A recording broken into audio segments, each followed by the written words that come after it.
안녕하십니까. 최종인 원장입니다. 2장 선로정수 및 코로나 하겠습니다. 우리가 1장에서 전선로를 배웠는데요. 그 전선로를 우리가 전기회로로 나타낼 수가 있습니다. 보세요.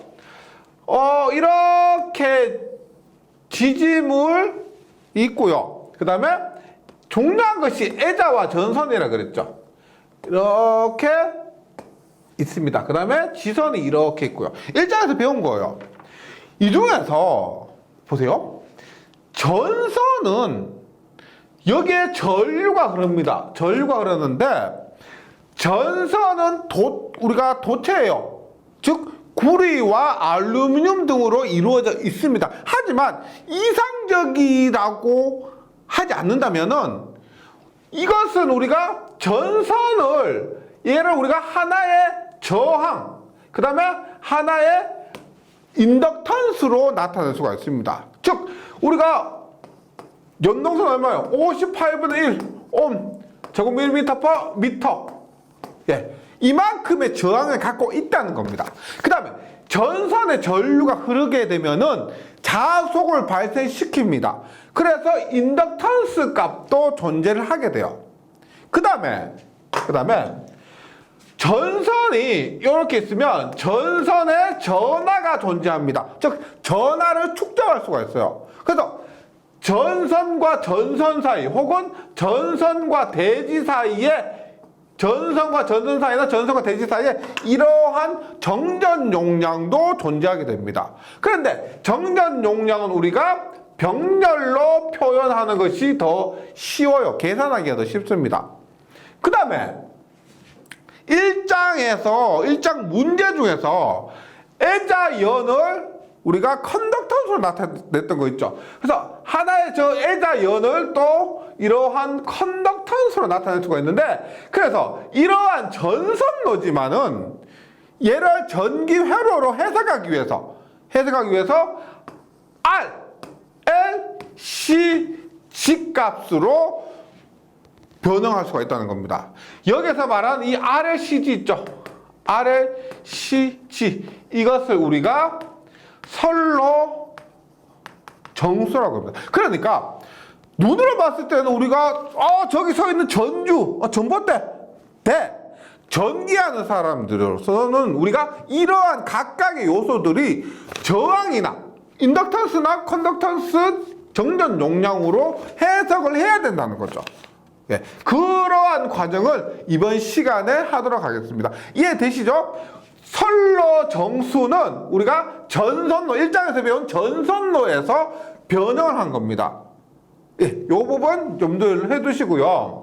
그럼 먼저 등가 선간거리 및 등가 반지름을 봅니다. 보세요. 이런 철탑이 있어요. 철탑이 있습니다. 보세요. 여기에 중성선이 지나가고요. 여기에 이렇게 볼게요. 전선이 이렇게 지나갑니다.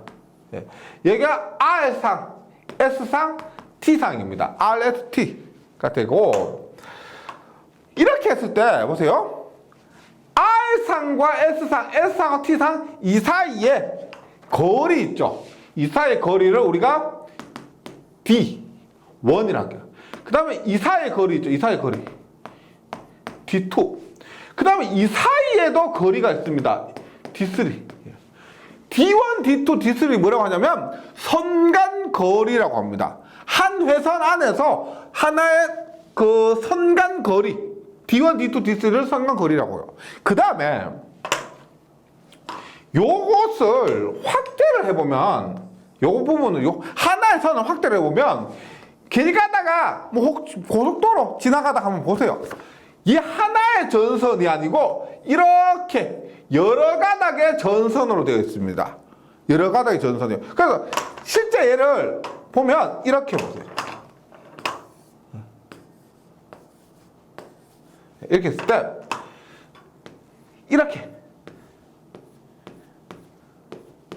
이런 식으로 이루어져 있다는 겁니다.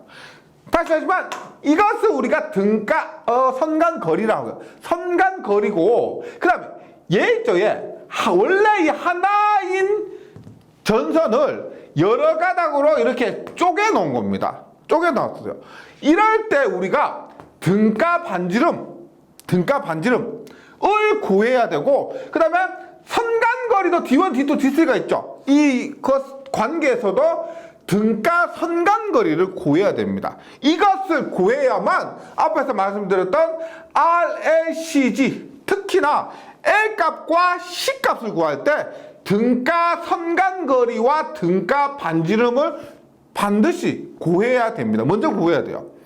다시 말씀드리지만은 선로정수를 구하기 위해서는 먼저 등가 선간거리 D1, D2, D3가 있을 때 세 개의 거리가 있죠. 이것을 등가화 시킨 하나의 선간거리는 얼마냐?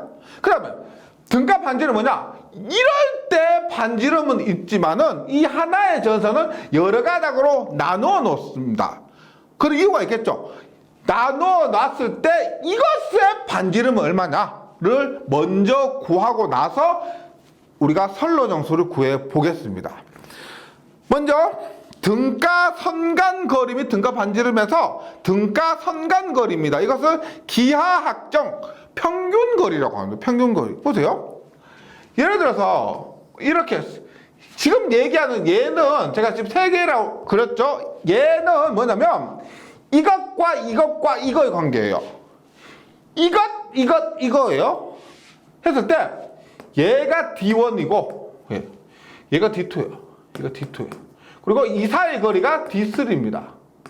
했을 때 당연히 얘와 얘 사이는 D1, 얘와 얘 사이는 D2, 얘와 얘 사이는 D3인데 이 세 개를 하나로 본다고 하면 이 세 개의 거리는 얼마냐?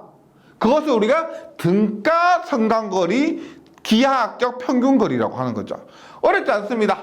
평균거리는 보세요. 모든 거리를 곱해요. D1, D2, D3 모든 거리를 곱하고 나서 루트를 씌우는데 세 개를 곱했기 때문에 세제곱근. 만약에 네 개를 곱했다 그러면 네 제곱근. 6개를 곱했다 그러면 6제곱근. 이렇게 나타내는 겁니다. 그래서 공식은 이렇게 돼요. 등가 선간거리는 D1, D2, D3 해서 D에 N까지 곱했다면 N제곱근이 됩니다. 우리가 제곱근에 관련된 공식은 계산하는 방법은 기초 수학 부분을 좀 참고해 주세요. 제가 이런 곳에서 나오기 때문에 기초 수학 부분에 수록을 해놨습니다. 계산기로 하면 다 되는데 안 해요. 어떤 문제에서는 계산기가 아니고 손으로 계산해야 될 경우가 있습니다. 그래서 무조건 계산기 맹신하지 마시고 이러한 부분 제곱근에 관련된 부분이 부족하다 하면 좀 시간을 내셔가지고요 기초 수학 부분을 좀 참고하고 나서 오시면 좋겠습니다. 그래서 이러한 관계에 의해서 전선의 배열이 그렇게 많지는 않습니다. 첫 번째 직선 배열인데 이렇게 보세요. 이 사이가 D예요. 이 사이가 D입니다. 이 사이 얼마예요? ED죠, ED. ED입니다. 거리가 같을 때 이때는 어떻게 되느냐? 루트에 다 곱하는 그랬죠. D 곱하기 ED고 세 개를 곱했기 때문에 세제곱근입니다. 이렇게 하면 보세요. D의 세제곱 곱하기 2죠. 2에 루트의 세제곱근은 3분의 1이에요. 3분의 1. 3분의 1승입니다. 그러면 약분되는 거 얼마? 2는 3분의 1이죠. 2에 3분의 1에 D 하니까 얼마요? 루트 2의 세제곱근에 D. 외우셔도 됩니다. 외우는 것이 더 좋죠. 이것은 직선 배열이 이렇게 나왔을 때는 변하지 않기 때문에 공식 외워주셔도 상관이 없습니다. 그 다음에 두 번째, 정삼각형 배열입니다. 얘는 이렇게 정삼각형이에요. 이렇게 해서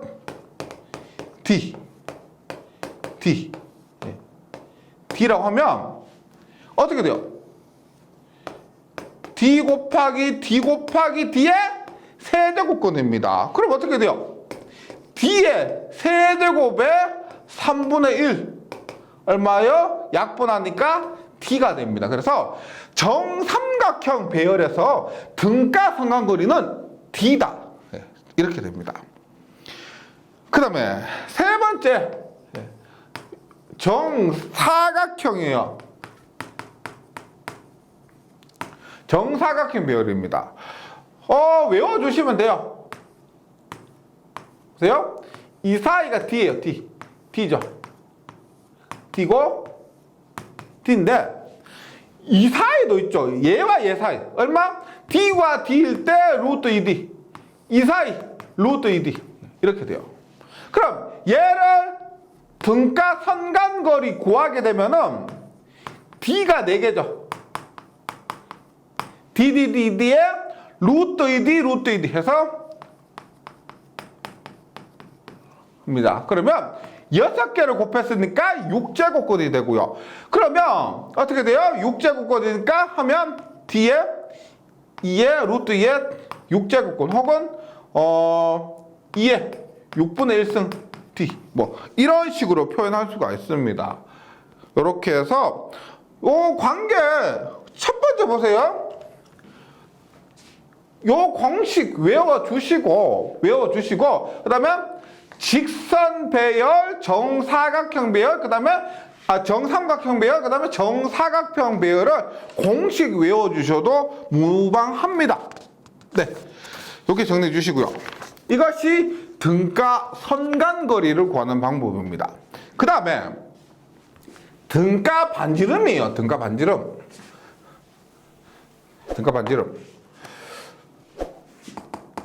등가 반지름은 어디에서 고려하냐면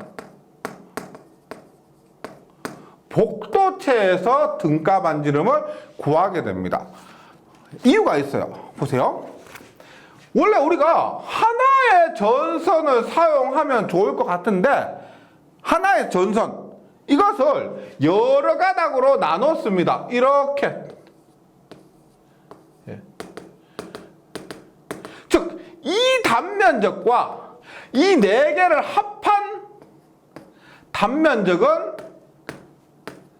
같다고 했을 때 우리가 한 가닥을 쓰는 것보다는 4가닥 혹은 2가닥, 3가닥 이렇게 나누어서 쓰는 것이 유리하다는 거예요. 그리고 이렇게 나누어서 사용한 것을 복도체라고 합니다. 복도체 혹은 다도체. 이건 뭐냐면 앞에서 말씀드렸죠. 보세요. 이렇게 했을 때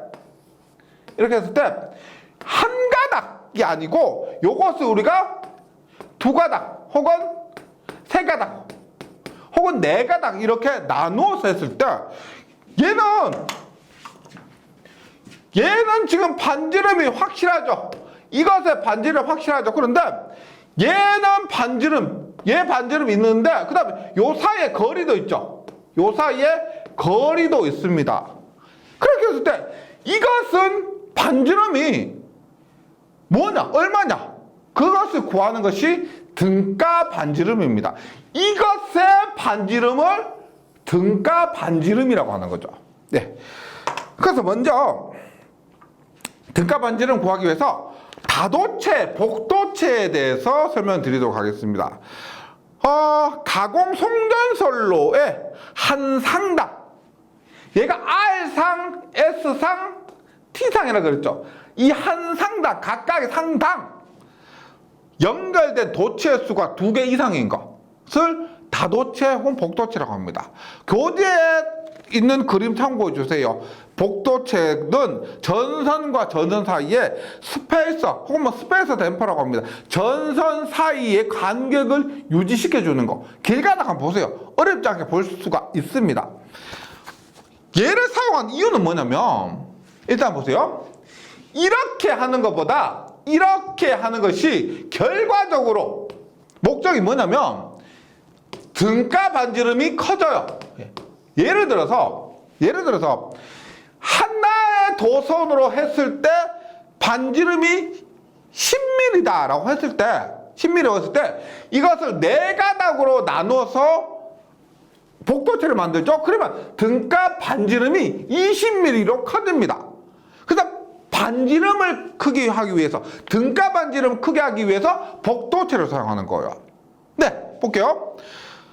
목적은 안정도를 증가시키고 코로나 발생을 억제합니다. 이 부분을 우리가 2장 안에서 해요. 2장 안에서 하는데 등가 반지름 있죠. 등가 반지름을 크게 하게 되면 L 값이 작아지고 C 값이 커져요. 선로정수 말씀드렸죠. 선로정수 중에서 L 값은 작아지고 C 값은 커지게 됩니다. L 값이 작아짐으로 인해서 등가 반지름이 커지면 L 값이 작아짐으로 인해서 안정도가 증가돼요. 네, 이 관계는 뒷부분에서 나오게 되는데 안정도 부분에서 나오게 되는데 결과를 먼저 말씀드리는 겁니다. 코로나 발생 억제합니다. 코로나는 2장, 우리 2번 2장에 있습니다. 코로나도 결과적으로 등가 반지름이 커지면은 코로나 발생이 적습니다. 코로나가 잘 발생하지 않습니다. 예, 요것을 이용한 것이고요. 그래서 복도체를 사용한다. 그 다음에 일반적인 선로에서 말씀드렸지만 L 값은 약 20% 정도 감소하고 C 값은 약 20% 정도 증가합니다. 이게 정해진 건 아니지만 전기에서 보면 일반적으로 그런 게 있어요.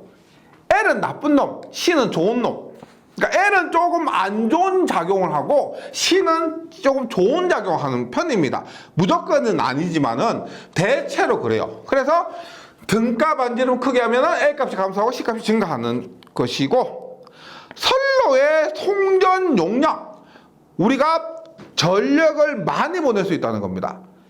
이것도 L 값과 상관이 있어요. L 값이 감소함으로 인해서 선로의 용량이 증가하게 됩니다. 여기가 장점이고요. 선로의 송전 용량 증가까지가 복도체의 장점이고, 그 다음에 단점이 페란티 효과에 의한 수전단 전압 상승입니다. 그러니까 복도체를 사용하니까 내가 수전단에 100V를 받고 싶었는데 110V를 받아버리는 거야. 내가 원하는 값을 받아야 좋은 거지 전압이 무조건 높아졌다고 좋은 게 아닙니다. 이것은 우리가 C값 때문에 그런데 일단 복도체로 사용하면은 페란티 효과에 의해서 수전단 전압이 상승하는 이러한 안 좋은 작용이 있고, 그 다음에 단락사고 시 각 소도체 같은 방향의 대전류가 흘러 소도체 상호 간 흡인력 발생한다. 이것도 우리 전기 자기학에서 배우는 건데, 이렇게 두 전류가 같은 방향으로 흐르게 되면은 이런 서로 당기는 흡인력이 발생하게 됩니다. 흡인력. 전기 자기학에서 배우는 거예요. 같은 방향으로 작용할 때는, 전류가 흐를 때는 흡인력 발생. 그럼 이 간격을 우리가 유지하기 위해서 전선이 붙는다는 것은 좋은 게 아니에요. 내가 등가 반지름 크게 하기 위해서 복도체를 만들었는데, L을 써서 복도체를 만들었는데 얘가 같은 방향 전류 흘려서 전선 서로가 붙어버리면 복도체로 한 이유가 없는 겁니다. 네, 그래서 흡인력이 발생하는 건 좋지 않아요. 그래서 스페이서, 우리 복도체 그림에 있는 것도 있죠. 스페이서가 그런 이유로 만들어 놓은 거예요. 흡인력 발생하지 말라고, 서로 붙지 말라고. 네. 이것도 단점이고요. 그래서 스페이서는 전선의 소도체 간의 간격을 일정하게 유지하게 위한 기구가 스페이서가 되고, 중요한 건 뭐다? 우리가 등가 선간 거리를 구하는 공식은 루트의 D1, D2, D3의 n 제곱근이라고 했죠. 그런데 등가 반지름은 뭐냐면, 등가 반지름은 보세요. 예를 들어서 이복도체라고 합니다. 이복도체. 얘 하나의 반지름이 R이고요. R이고 간격, 소도체 간의 간격이 S라고 했을 때 얘는 이복도체입니다. 복도체가 두 개밖에 없어요. 가닥수가 두 개입니다. 이때는 어떻게 되느냐? 루트의 RD입니다. 루트의 RD. 이복도체다. 그러면은 등가 반지름을 구하는 공식은 루트 RD입니다. 그런데 이복도체가 아니고 삼복도체, 사복도체가 될 수가 있죠. 그럴 때는 얼마냐? R이는 보세요. R에 요게 S라고 합니다. 어떤 데는 D라 하다가요, 어떤 데는 S라고요. 보세요. R에 n분의 1승에 S의 n분의 n-1승입니다. 요것이 등가 반지름을 구하는 공식입니다. 등가 반지름 구하는 공식이요. 그래서 예를 들어서 볼게요. 등가 반지름이 R의 n분의 1에 S의 n분의 n-1이고, 중요한 것은 R은 하나의 소도체 반지름이고요. S는 이 소도체 사이의 간격이 됩니다. 그렇게 했을 때 만약에 R이 삼복도체라고 하면은 얼마요? R의 3분의 1에 S의 3분의 3-1이죠. 얼마요? R의 3분의 1에 S의 3분의 2. 어떻게 해요? 루트의 RS의 S는 2제곱권, S는 제곱이고요. 루트의 세제곱권이 됩니다. 그래서 공식 자체가 약간 보기에 안 좋은데, 별로 보기 안 좋죠. 하면 이복도체, 삼복도체 대입해서 한번 연습을 해보시기 바랍니다. 사복도체는 어떻게 해요? 그럼 사복도체 얼마? RS의 4제곱권이고 여기는 3이 들어가겠죠. 이런 식으로 정리하시면 됩니다. 가장 많이 나온 것, 시험에서 가장 많이 나오는 것은 이복도체예요. 이복도체 얼마? 이복도체는 얼마? 루트의 RS 이렇게 돼요. RS. 그래서 제가 처음에도 약간 혼동이 있었는데, 우리가 공식을 외우는 게 말씀드렸지만 얘가 R이고요. 이것을 어떨 때는 S라고 했다가 어떨 때는 D라고 했다가, 제가 그러는 게 아니고 시험에서 그래요. 시험에서 어떨 때는 이 사이의 간격을 S라고 했다가 어떨 때는 D라고 하기로 합니다. 예, 요것은 바뀌니까 공식을 무조건 외우고 이거다라고 생각하지 마시고요. 이게 뭐 유도리 있게 바꿔서 출제될 수 있으니까 그것도 대응을 해보시기 바랍니다. 예. 그래서 공식을 외우는 게 좀 안 좋아요. 나는 이렇게 공식 외웠는데 주어진 기호가 달라버리니까 적용을 못 하시는 겁니다. 네, 이 부분은 이렇게 해주시고, 그 다음에 선로 정수를 구하기 전에 연가라는 게 있습니다. 연가. 한번 보세요. 연가. 우리가 전선이 이렇게 있습니다. 전선이 이렇게 있어요. 이렇게 있고, 대지가 있어요. 땅 위에 전선이 이렇게 있어요. 그런데 이게 눈에 보이진 않죠. 그런데 전선과 이렇게 전선,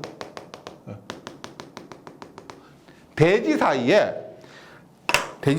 전하를 축적합니다. 즉, 이 전선에는 전하 있죠.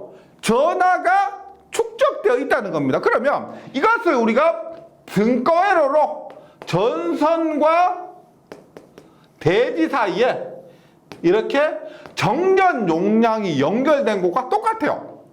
전선과 대지 사이에 정전 용량이 연결된 거라고 해석을 해야 됩니다. 그런데 보세요.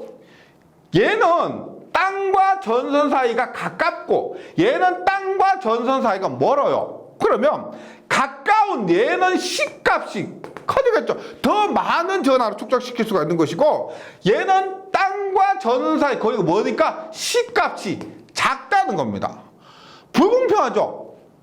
얘는 C값이 크고 얘는 저 C값이 작아지니까 불공평하고 이렇게 되면 선로 정수가 불평형이 됩니다. 그래서 같게 해주기 위해서 위치를 바꿔주는 거예요. 보세요.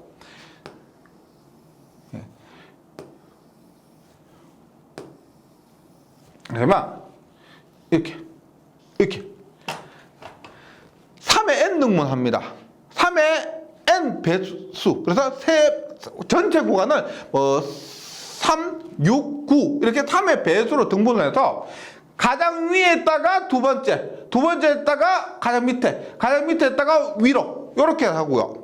그럼 얘도 다시 이렇게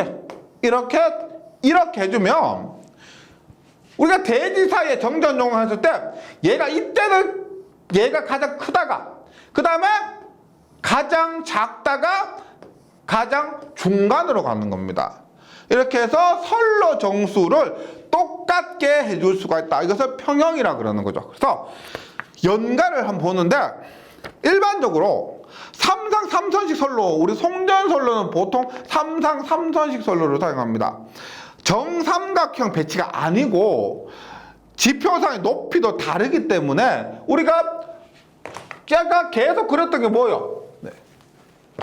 일반적인 철탑은 이런 식으로 되어 있기 때문에 이 높이가 다르죠. 이렇게 된다는 걸 의미합니다.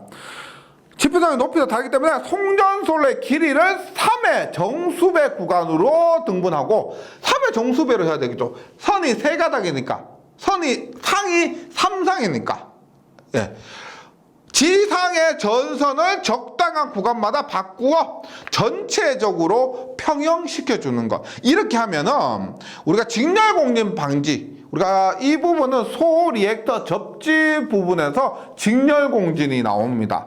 그 부분에서 확인하시고요. 유도 장애 감소, 이 부분도 뒷부분에서 정전 유도 장애가 이 선로 정수와 상관이 있습니다. 그래서 유도 장애도 감소시킬 수가 있고, 그 다음에 방금 말씀드린 선로 정수 평형, 각각의 C값, 특히 C값이요. 이러한 값들을 C값이다 L값들입니다. 이런 값들을 같게 해줄 수가 있다. 평형시켜 줄 수가 있다는 것이 연가의 사용 목적이 되고요. 그럼 여기까지 했으니까 이제 본격적으로 선로 정수를 구해 봅니다. 선로 정수 구해 보는데 우리가 이 선로 정수를 왜 구할까요? 지금 구하는 선로 정수 있죠. 우리가 1장에서 전선로 배워서 2장에서 전선로를 이용해서 선로 정수를 구합니다. 그럼 여기에서 구한 선로 정수를 가지고 3장에서 전압 강화, 그 다음에 역률 개선 부분에 또 사용하고요. 또 5장 가서 고장 계산할 때도 이 값들을 사용하게 되는 거예요. 처음에 말씀드렸지만 1장, 2장, 3장이 구분된 것이 아니고 이어지는 겁니다. 그 흐름을 좀 파악을 해 주시면은 그 흐름을 그냥 물 흐르듯이 내가 전력공학 공부를 그렇게 해주시면은 굉장히 효과가 더 좋습니다. 따로따로가 아니고요. 연결되었다는 것을 명심해 주시기 바랍니다. 그러면 선로 정수인데, 선로 정수는 영어로 말하면 라인이에요, 라인.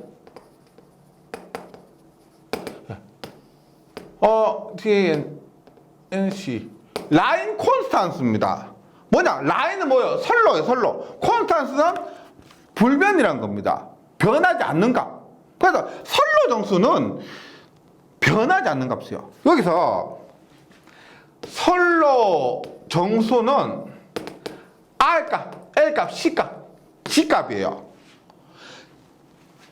XL, XC. 얘는 뭐예요? 보세요. 인덕턴스와 컨덕턴스죠. 인덕턴스와 컨덕턴스입니다.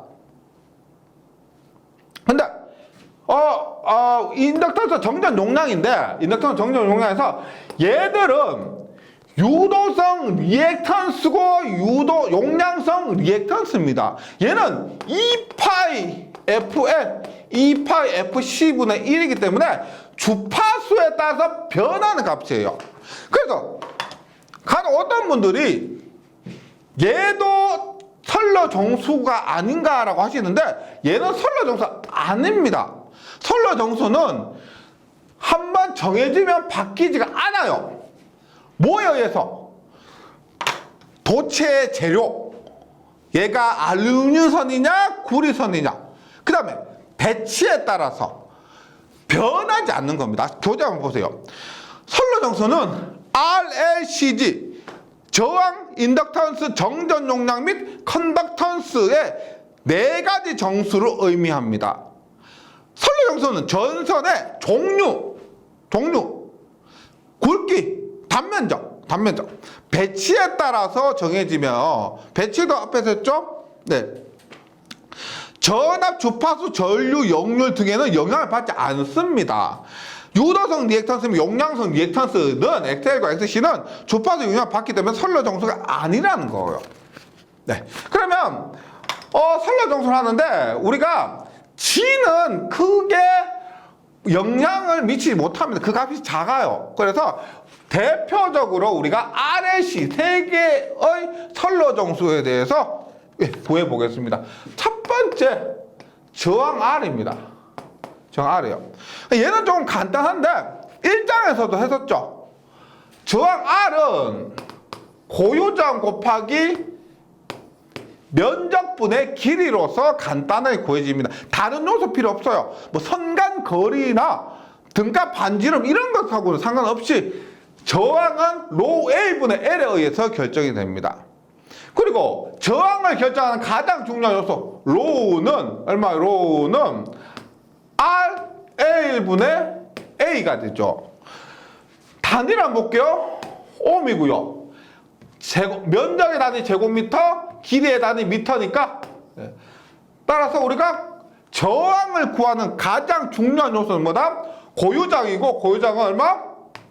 옴 미터가 됩니다. 옴미터.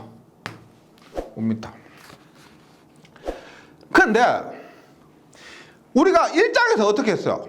고유장이 경동선 55분의 1, 연동선 58분의 1, 알루미늄선 35분의 1, 단위가 뭐다? 옴, 제곱밀리미터 퍼 미터였습니다. 길이 1미터, 단면적 1제곱밀리미터면 그때의 저항값이 55분의 1옴이었습니다. 단위가 지금 고유장의 단위가 얘인데, 우리가 실제로 사용하는 고유장의 단위는 이렇게 써요. 옴 제곱밀리미터 퍼 미터. 이 변형 과정은 이렇게 됩니다. 보세요. 이렇게. 옴. 미터는 앞에서 했지만, 옴. 제곱미터 퍼 미터. 바꿀 수가 있죠. 미터분의 제곱미터면 옴 미터가 됩니다. 그런데 1제곱밀리미터는 10의 마이너스 6승 제곱미터. 1제곱밀리미터 뭐요? 1mm 곱하기 1mm죠. 1000분의 1m 곱하기 1000분의 1m입니다. 그러면 1제곱밀리미터는 10의 마이너스 6승 제곱미터 이렇게 되는 거예요. 그래서 교재를 보시면 우리가 옴 메탈을 1옴 메탈을 1옴 제곱밀리미터 퍼 미터로 하고 나서 얼마예요? 1제곱밀리미터는 10의 마이너스 6승이고 1미터는 10의 6승 제곱밀리미터입니다. 그래서 여기에 10의 6승을 곱해주는 겁니다. 관계가 이렇게 돼요. 단위 변환 과정에서 오는 겁니다. 다시 1제곱미터는 10의 6승 제곱밀리미터. 교재에 수록된 내용인데 혹시나 궁금하실까봐 이렇게 설명을 드렸습니다. 그리고 선러정수 중에서 첫 번째 저항은 요 관계만 해주셔도 됩니다. 다시 저항은 고유장과 단면적 길이 값이 주어지면 쉽게 구할 수가 있어요. 뭐 더 복잡한 거 없습니다. 그럼 두 번째, 인덕턴스. 예. 인덕턴스라고 하죠. 인덕턴스.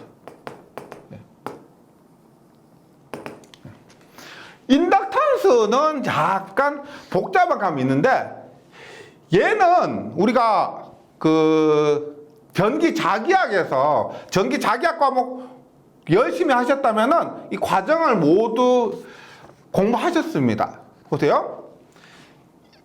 이렇게 있어요. 이렇게 있으면 전류가 흐릅니다. 이렇게 전류가 흘러요.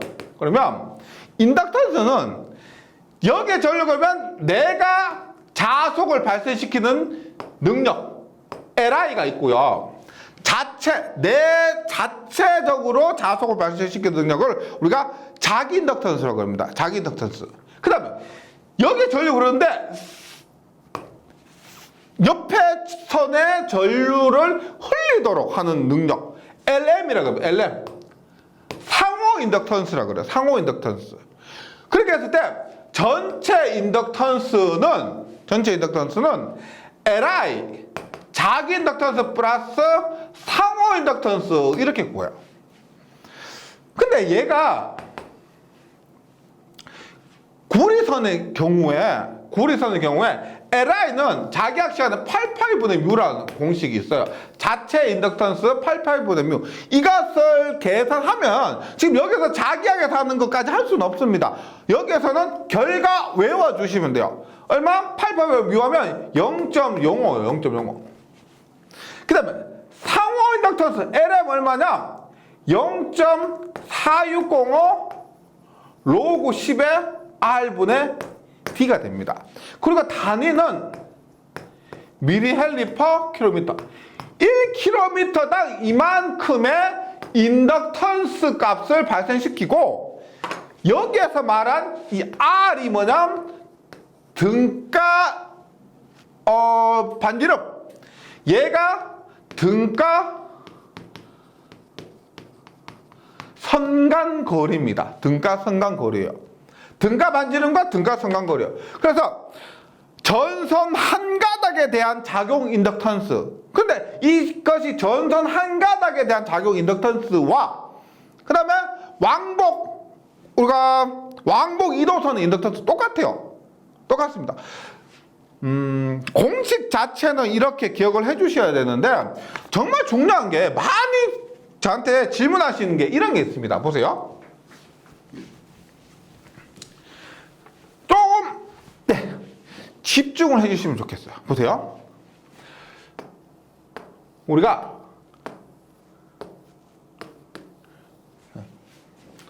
이렇게 해서 이 회로 이론에서 배우는 건데, 보세요. 한 쌍의 전압이 220이요. 한 쌍의 전압이 220입니다. 상의 전압이 220이요. 그러면 선간 전압은 380이요. 380. 그 다음에 여기에 한 쌍의 저항이 15며 15입니다. 15며. 그 다음에 한 쌍에 흐르는 전류가 100A라고 할게요. 한 선에 흐르는 전류가 100A. 굉장히 많은 분들이 좀 착각하시고 질문하시는 부분이라서 제가 이렇게 설명드리는 겁니다. 보세요. 한 쌍의 전압이 220V 한 쌍 전압이 220V 3상 전압 얼마요? 3상 전압 얼마? 생각해보세요. 5초. 1, 2, 3, 4, 5. 얼마? 220V죠. 한 상 220V, 3상이라고 해서 660 아닙니다. 예, 네, 아니에요. 3상 전압도 220V 그래요. 한 상 전류, 한 선 전류랄게, 한 선 전류. 얼마? 100A. 3선 전류. 얼마? 100A입니다. 한 선만 대표로 하는 거예요. 저항도 마찬가지입니다. 저항도 15ohm이면 3상 저항도 15ohm이에요. 15ohm. 네, 이거 반드시 기억해 주셔야 됩니다. 이게 제가 지금 선로정설 하는데 한상저항이 15ohm인데 삼상저항이니까 30ohm이지? 아니에요. 다만 전력 있죠, 전력. 여기에서 100W예요, 100W. 여기 100W. 100W. 네. 전력, 한상의 전력이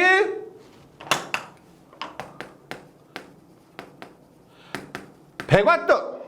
삼상 전력 얼마? 100W. 아니죠. 전력은 300W입니다. 전력은 삼상 전체를 통틀어 했을 때 한상은 3배를 하는데 전압 전류 저항은 한상분을 대표로 얘기하는 겁니다. 그래서 예를 들어서 제가 저항이 지금 산라정수를 구했는데 저항이 15ohm이다라고 하죠. 그런데 삼상 저항이니까 30ohm이라고 하면 안 된다는 겁니다. 그 부분에서 많이 착각하고 계셔서 제가 이렇게 따로 말씀드린 것이고, 삼상을 전체를 얘기할 때는, 삼상 전체 얘기할 때는 전력만 고려해 주시면 됩니다. 전압, 전류, 저항 등에서는. 제가 그때 필요한 것 있으면 따로 다시 말씀드리도록 하겠습니다. 다시 인덕턴스로 돌아와서 인덕턴스 Li 플러스 Lm인데 이 값이 계산하니까 0.05 플러스 0.4605의 로그 R분의 T가 됩니다. 그런데 복도체 있죠, 복도체. 만약에 이 복도체라고 하면 얘가 병렬로 2개 연결된 겁니다. 복도체는 병렬이에요. 맞죠? 하나를 2가로 나눴는데 그것은 직렬이 아니고 병렬입니다. 따라서 이 값이 얼마? 2분의 0.05. 이 값이 반으로 2복도체니까 3복도체면 3, 4복도체면 4로 나누는 거예요. 플러스 0.4605에 로그 10에 R 얼마 얘 얼마? 루트에 2복도체면 RD죠. RD 혹은 RS 그 다음에 D 이렇게 되는 겁니다. 그래서 복도체에서는 여기 등가 반지름 있죠. 등가 반지름에서 이것을 루트의 RS의 n-1승의 n제곱근 RS의 n-1의 n제곱근으로 바꿔주시면 되고요. 여기서 이 D도 만약에 등가 성간거리 3개 이상이다. 선이 3개 이상이다 그러면 요거 D도 등가 성간거리를 대비해 주셔야 된다는 거 잊지 마시기 바랍니다. 네, 복도체일 때 이렇게 되고요. 그 다음에 대지를 귀로로 하는 송전선로의 전체 인덕턴스는 이런 것들은 공식을 외워주시면 좋겠는데, 보세요. 일반적으로 우리가 단상 이선식이라면 이렇게 가서 부하를 거쳐서 이렇게 돌아오죠. 이것이 우리가 왕복 2도선이라고 합니다. 갔다가 온다 해서 왕복 2도선인데 이때 인덕턴스가 앞에서 말씀드린 이 공식이요. 이 공식. 근데 지금 대지를 기로로 한다. 대표적인 것이 전차선. 전차선 어떻게 해요? 철도 레일이 이렇게 있습니다. 그리고 기차가 이렇게 있어요. 이렇게 있으면 기차 위로 이렇게 전력선이 있죠. 그러면 기차에서 이렇게 전기를 전력선을 통해서 봤는데 이렇게 되겠죠. 이렇게 흘러가서 이렇게 해서 기차에 있는 모터를 통해서 이렇게 흘러가죠. 즉 대지를 통해서 흘러가게 됩니다. 이런 걸 얘기합니다. 이런 거.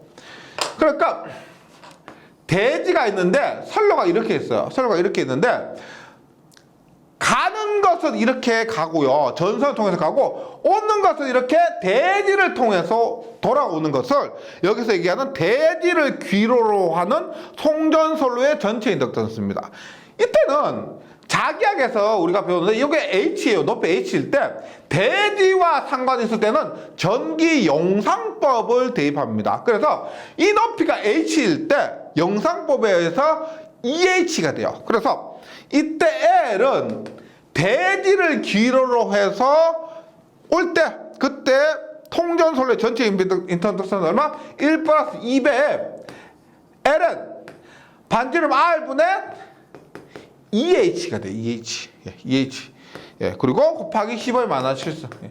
이런 것들은 공식만 외워주시면 좋겠습니다. 그래서 선로정수 중에서 저항과 인덕턴스 구하는 방법에 대해서 설명을 드렸고요. 여기까지 드렸고, 다음 시간에 계속해서 정전 용량 C값을 구하는 방법에 대해서 설명드리고, 뭐 지중선로, 그 다음에 코로나 현상 등에 대해서 마무리하도록 하겠습니다. 여기서 하여튼 중요한 건 뭐냐면, 이런 선로 정수를 구하기 위해서 등가 반지름과 등가 성간거리 있죠. 그것 구하는 방법 먼저 숙지를 해주셔야 나머지 이 정전 용량이나 인덕턴스를 수월하게 구할 수가 있기 때문에 그런 부분 앞에서 했던 것 먼저 연습을 해주시면 좋겠습니다. 예, 잘 정리해 주시고요. 저는 다음 시간에 다시 뵙도록 하겠습니다. 수고하셨습니다.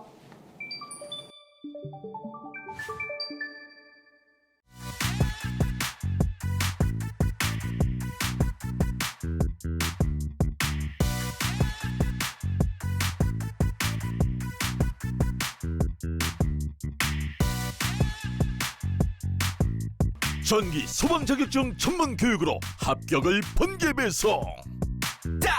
다산 에듀